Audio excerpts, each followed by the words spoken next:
नमस्कार, मैं हूं सबा शाहिद शेख। आप देख रहे हैं न्यूज़ 24 बिहार झारखंड।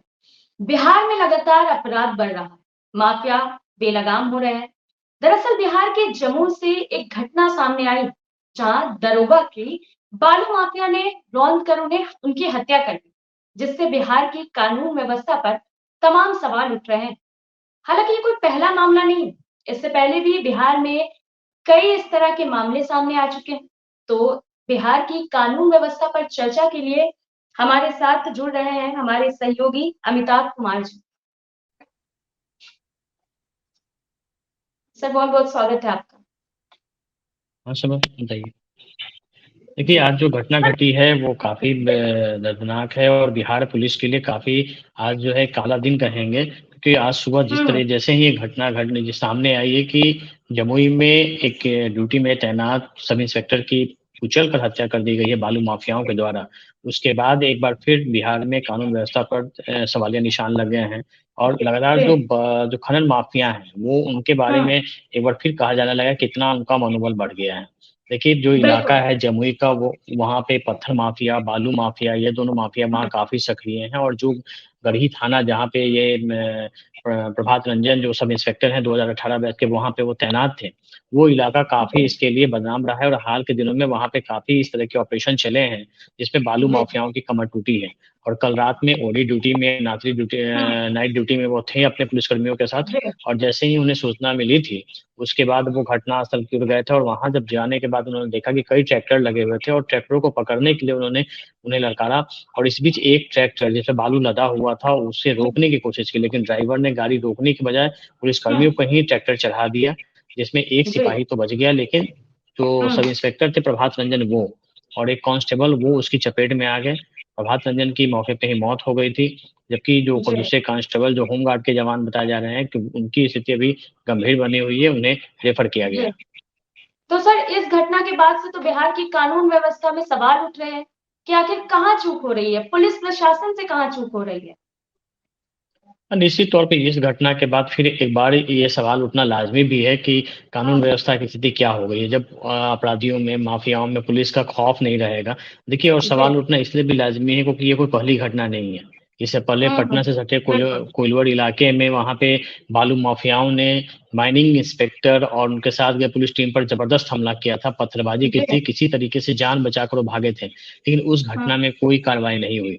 इससे हुँ। पहले आपको वैशाली में कल रात की ही घटना है, पुलिस वहाँ जी। अपराधी को गिरफ्तार करने गई और वहाँ गाँव वालों ने घेर पे पुलिसकर्मियों पे हमला बोल दिया, जिसमें 2 पुलिसकर्मी जख्मी हुए हैं। और वैशाली हुँ, में हुँ। ही कुछ दिन पहले बैंक लूट के दौरान एक कांस्टेबल की गोली मारकर हत्या कर दी थी। हालाँकि उस बिल्कुल। घटना में पुलिस ने जवाबी कार्रवाई दी थी और उसमें जो हुँ। 2 हमलावर थे, उन्हें मार गिराया था। लेकिन ये जी। चंद कार्रवाइयाँ हैं, लेकिन इसके बावजूद जिस तरीके से खनन माफियाओं का मनोबल बढ़ा है, पटना से हुँ। सटे अगर हम बालू माफियाओं की बात करें तो देखिए लगातार कोई सप्ताह ऐसा नहीं जाता जिस दिन कोई बड़ी घटना नहीं हो और वहाँ पे एसटीएफ की तैनाती की गई है। एक बड़ा जी, सर, सवाल इस घटना में बालू ये बालू माफियाओं का कहर अचानक से क्यों बढ़ रहा है? देखिए, ये सीजन है, एनजीटी ने जो रोक लगाई होती है वो बिहार में 15 अक्टूबर से बालू का उठाव शुरू हुआ है कानूनी रूप में, हालांकि गैर जी। कानूनी और सालों भर चलता है। कानूनी रूप में 15 बिल्कुल। अक्टूबर से बालू का उठाव शुरू हुआ है और जब से शुरुआत हुई है तब से आपस में बालू माफिया भिड़ते रहे हैं। अभी एक सप्ताह पहले पटना के पालीगंज में एक बालू माफियाओं को पुलिस थाना के सामने ही गोलियों से भून डाला गया था। जी। उस मामले में अभी तक कोई गिरफ्तारी नहीं हुई है। और देखिए, कल जो घटना घटी उसमें एक बड़ा सवाल ये उठता है कि जब बालू के जी। अवैध खनन को रोकने के लिए इतने बड़े पैमाने पर पुलिसकर्मी तैनात हैं, तो फिर हुँ। एक सब इंस्पेक्टर सिर्फ 2 सिपाही को लेके घटनास्थल पे क्यों गया था? उनके साथ बिल्कुल, पूरी बिल्कुल। पुलिस फ़ोर्स होनी जी। चाहिए थी, जी। ताकि अगर अपराधी जो बालू माफिया हैं वो कार्रवाई करते हैं तो ये जवाब दे सकें। लेकिन वैसा नहीं था, सिर्फ 2 कांस्टेबल के सहारे ये मौका पे पहुँचते हैं, नतीजा निकलता है कि वहाँ उनके कुचलते हुए ट्रैक्टर पर फरार होता है। हालाँकि ट्रैक्टर को जो जब्त कर लिया गया है, लेकिन जो चालक जी। है वो अभी भी फरार बताया जा रहा है। सर, ना चाहते हुए भी बार-बार हमें बिहार की कानून व्यवस्था पे सवाल क्यों उठाना पड़ रहा है? क्यों बिहार की कानून व्यवस्था बार-बार कटघरे में आ रही है? देखिए, बिल्कुल सही है, लेकिन जिस तरीके से घटनाएँ हो रही हैं, वो रुकने का नाम नहीं ले रही हैं। पुलिस थोड़ी सी सख्ती बरतती है, दावा करती है कि हम क्राइम कंट्रोल कर रहे हैं, लेकिन हकीकत यह है कि बिहार का जो आम जनमानस है वो बढ़ते अपराध से परेशान है। चाहे वो बालू बिल्कुल। माफिया हो, चाहे वो शराब माफिया हो या जी, अपराधी हो, डकैती हो, जी। ये लगातार हुँ, घटनाएं बढ़ रही हैं। और सबसे हैरत की बात तो ये है कि इन हाल के दिनों में अगर हम देखें तो पुलिस हुँ। कर्मियों पर जो हमले हैं वो उस वैसी घटनाएं बढ़ गई हैं। समस्तीपुर बिल्कुल, बहुत में ज़्यादा बढ़ जो सब बिहार के समस्तीपुर में एक घटना घटी थी अगस्त के महीने में, जब वहाँ मवेशी माफिया जो हैं, जो पशु तस्कर हैं, उनको रोकने जी, की कोशिश वहाँ के जब थानेदार ने की थी तो उसे गोली मार दी गई थी। उसकी मौके पे ही जी। मौत हो गई थी। उस मामले में अब तक कोई बड़ी गिरफ्तारी नहीं हुई है। देखिए, हुँ, पुलिसकर्मी हुँ। पर आम लोगों पे जो घटनाएँ होती हैं वो तो लोगों को देख लीजिए, पुलिस वालों पे हमले होते हैं और उसपे कोई कार्रवाई नहीं होती है, तो निश्चित तौर पे इसका एक बुरा प्रभाव पड़ता है। पुलिसकर्मी जहाँ पे उनका मोरल डाउन होता है, वहीं अपराधी जो है उनका मोरल हाई होता है, और वही बिहार में देखने को मिल रहा है। तो आखिर फ़ौरन एक्शन क्यों नहीं हो रहा है? जैसे कि आपने बताया कि उस मामले में भी अभी तक कोई गिरफ्तारी नहीं हुई, ऐसा क्यों हो रहा है? इतना सुस्त होके प्रशासन क्यों काम कर रही है? देखिए, ये लगातार विपक्ष भी मांग उठाते रहा है और लगातार ये कार्रवाई होती भी रही है, आवाज़ भी उठती रही है कि हुँ, आखिर अपराधियों के खिलाफ सख्त यूपी बात हुई थी कि जब यूपी पैटर्न बिहार में क्यों नहीं लागू हो रहा है? जी, यूपी जी। में जैसे अपराधियों को मुँह तोड़ जवाब दिया जाता है, बिहार में क्यों नहीं हो रहा है? हुँ, तो इस पे देखिए पुलिस मुख्यालय अपने स्तर से काम कर रहा है और अभी जी। जो घटना घटी है, लेकिन सबसे बड़ी बात है कि जो वरीय अधिकारी होते हैं, लगातार हुँ, मुख्यमंत्री के स्तर से भी, जो गृह मंत्री भी बिहार के हैं, पुलिस मुख्यालय के स्तर पे ये दिया जाता है कि बड़ी कार्रवाइयों में जिले के जो बड़े अधिकारी हैं, वो खुद घटनास्थल पे मौजूद रहें। लेकिन ऐसा हुँ, देखने को नहीं मिलता है। जमुई में इतनी बड़ी घटना घट गई थी और वहाँ पे कोई बड़ा अधिकारी ना तो वहाँ डीएसपी मौके पे पहुँचा था और ना एसएसपी, वहाँ के जिले के एसपी पहुँचे थे। तो हुँ, वो हुँ। सब पहुँचे तब जब उसकी बॉडी लेके आई गई अस्पताल में, तब अस्पताल में वहाँ पे अधिकारी पहुँचते हैं। तो सबसे बड़ी बात है कि जब बड़े अधिकारी चैम्बर में बैठकर अपना क्राइम कंट्रोल की बात करेंगे तो जो ग्राउंड लेवल पे पुलिसकर्मी उनका मनोबल गिरता है और वही बिहार में इन दिनों देखने को मिल रहा है। बिल्कुल। तो सर बिहार में अपराध कंट्रोल कैसे हो सकता है? क्या कुछ एक्शन देखिए लेना होगा यही इसके खिलाफ? देखिए, बिहार में अगर हम 2005 की बात करें, जब नीतीश कुमार पहली बार हुँ, मुख्यमंत्री बने थे, उससे जी, पहले जी। बिहार में अपराध एकदम चरम पे था। और उस हुँ, वक़्त जो है तत्कालीन डीजीपी अभयानंद को बनाया गया था। उन्होंने स्पीडी ट्रायल सहित तमाम जो पुलिस का जो मोरल था उसे हाई करने का काम किया। बड़े-बड़े अपराधियों पे कानूनी शिकंजा कसने लगा, नतीजा यह निकला कि छुटभइये अपराधी तो खुद ब खुद सरेंडर करने लगे थे। कोई हुँ, एनकाउंटर पॉलिसी लागू नहीं की गई थी। लेकिन हाँ, स्पीडी ट्रायल के तहत जो बड़े अपराधी थे, जो लंबित मामले थे, उनमें तुरंत हुँ, जो कार्रवाई शुरू की गई, उसका असर दिखा था। और कुछ दिन वही एक बिल्कुल। सबसे बड़ा जो ईएसपी था नीतीश कुमार का, वही था कि क्राइम कंट्रोल में बहुत जी, कमी आई थी। लेकिन अगर हम देखें तो हाल जी। के दिनों में जिस तरीके से क्राइम कंट्रोल की घटनाएँ बढ़ी हैं, उसके बाद कहीं न कहीं पुलिस की छवि और नीतीश कुमार की जो हुँ, प्रशासन वाली छवि थी, उसे हुँ, ज़रूर धक्का लगा है।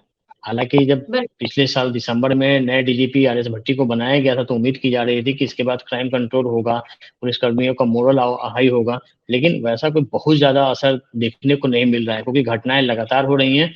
और सबसे ज़्यादा जी, हैरत की बात है कि आप आंकड़े अगर देखिए तो जनवरी माह से लेकर सितंबर महीने तक का जो आंकड़ा था, उसमें पुलिस पर हुँ, हमले के 36 मामले हुए थे पूरे बिहार में, बिल्कुल। और हुँ, जिसमें कि 6 पुलिसकर्मियों की जानें गई हैं। तो ये आंकड़ा ज़रूर चौंकाता है कि इतने पुलिसकर्मी पे इतने हमले क्यों हो रहे हैं।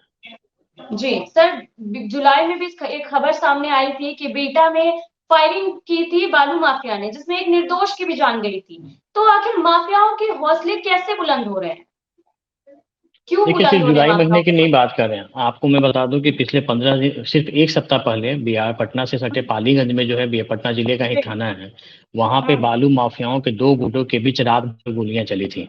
बाद में मौके पे बिल्कुल। एसटीएफ को बुलाई गई थी और वहाँ से करीब 1 दर्जन जो शूटर होते हैं बालू माफिया को, उनको गिरफ्तार भी किया गया था। इसके बाद 4 दिन पहले, दिवाली के 3 दिन पहले वहाँ पे एक बालू हुँ, माफिया थे वहाँ पे, जिनके थाने से निकलने के दौरान थाना के गेट पे ही गोलियों से उन्हें भून डाला जाता है।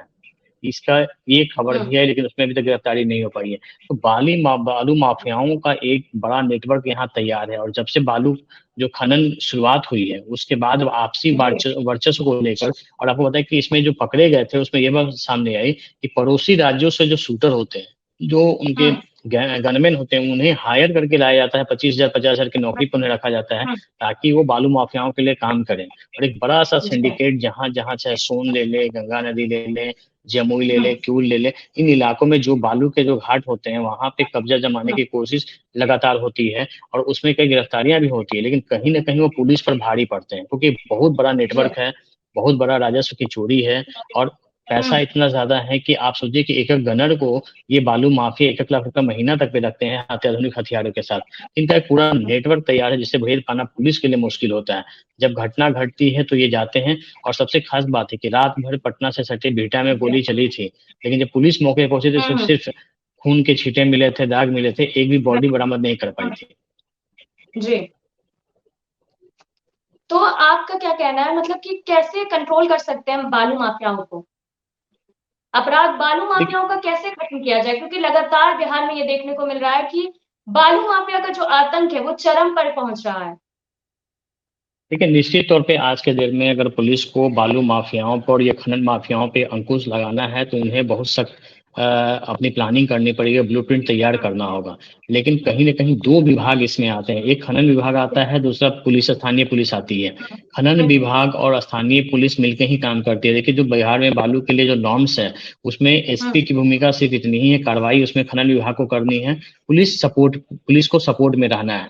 लेकिन हाल जी, में जिस कदर से पुलिसकर्मियों पे तो कार्रवाई हो जाती है, लेकिन बालू माफियाओं पे कार्रवाई नहीं होती है। नतीजा ये निकलता है कि उनका मनोबल बढ़ा रहता है, खनन माफियाओं पे कार्रवाई नहीं होती है और इसमें खनन विभाग के अधिकारियों की मिलीभगत भी होती है। इसमें कोई दो मत नहीं है कि जिस तरीके से उन्हें कार्रवाई करनी चाहिए, वो कार्रवाई नहीं करते हैं। नतीजा ये निकलता है कि यहाँ पे सिर्फ़ बंदरबांट चलता है।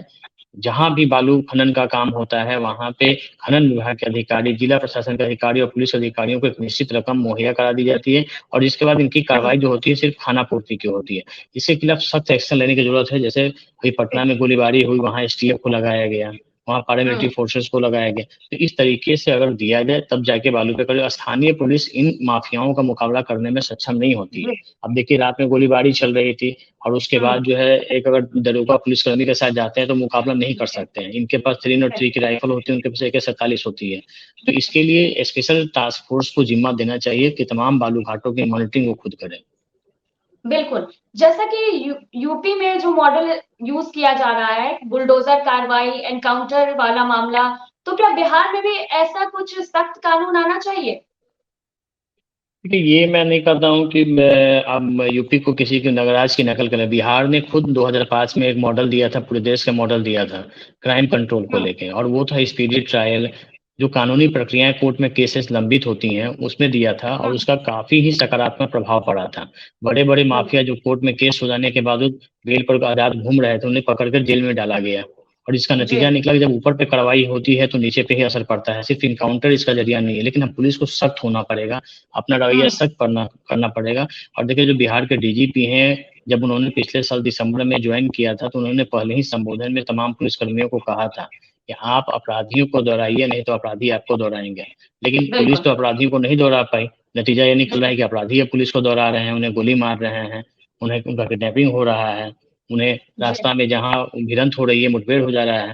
तो ये सब तमाम कार्रवाइयाँ इस बात को दर्शाती हैं कि पुलिस का मनोबल कहीं न कहीं लो है और उसे हाई करने की ज़रूरत है और जो आईपीसी है, अगर उसी के तहत भी वो ढंग से जी। कार्रवाई करते हैं, तो अपराधियों का मनोबल तोड़ सकते हैं। बिल्कुल, यानी कि कहीं न कहीं इन सब के पीछे भी पुलिस की बड़ी चूक सामने आ रही है। कहीं न कहीं पुलिस भी कुछ लूप होल्स दे रही है जिससे अपराधियों की हिम्मत बढ़ रही है। निश्चित तौर पे जिस तरीके से देखिए घटनाएँ जो घट रही हैं, जब आप जी, किसी माफियाओं के खिलाफ कार्रवाई करने जाते हैं, आपको पता है कि रात में वहाँ बालू खनन हो रहा है, तो वो 2-4 लोग नहीं होंगे, वो 2-4 100 की हुँ, संख्या में होंगे। तो आपको जी, उनसे मुकाबला करने के लिए उतनी ही तैयारी के साथ जानी होगी। सिर्फ़ आवेश हुँ, में आके और सिर्फ़ ये तो जाँच होने वाली बात है कि रात में जब उन्हें अवैध खनन की सूचना मिली, तो उस जी, वक़्त बाकी की फ़ोर्स कहाँ थी? वो फ़ोर्स क्यों नहीं साथ में गई थी? थाना प्रभारी कहाँ थे? और जो फ़ोर्स चूँकि नक्सल इलाका भी है, तो वहाँ पे अतिरिक्त फ़ोर्स उनके साथ क्यों नहीं गई थी? क्योंकि हो सकता है कि बिल्कुल, उनकी बड़ी तैयारी हो। ये संयोग रहा कि सिर्फ़ 2 ही लोगों की जाने गई और लोगों की जाने जा सकती थी। तो इन तमाम चीज़ों पर वरीय अधिकारियों से को भी शोकोज होना चाहिए, सिर्फ़ मातम-पुरशी करने से नहीं होगा। जो वहाँ पे डीएसपी हैं, एसपी हैं, उनको ही मुख्यालय से शोकोज करना चाहिए कि आखिर इस जी, दौरान जब कार्रवाई हुई तो आप कहाँ थे? जी। बिल्कुल, बहुत-बहुत शुक्रिया सर आपका हमारे साथ जुड़ने के लिए। हालाँकि ये सब सुनने के बाद आप समझ गए होंगे कि कहाँ पे चूक हो रही है जिससे बिहार की कानून व्यवस्था पर तमाम सवाल उठ रहे हैं। तो ऐसे में उम्मीद है कि बिहार सरकार इन सब पहलुओं पे ध्यान देगी, ज़रा गौर करेगी और जल्द ही इन माफियाओं के खिलाफ तगड़ा एक्शन लिया जाएगा। नमस्कार।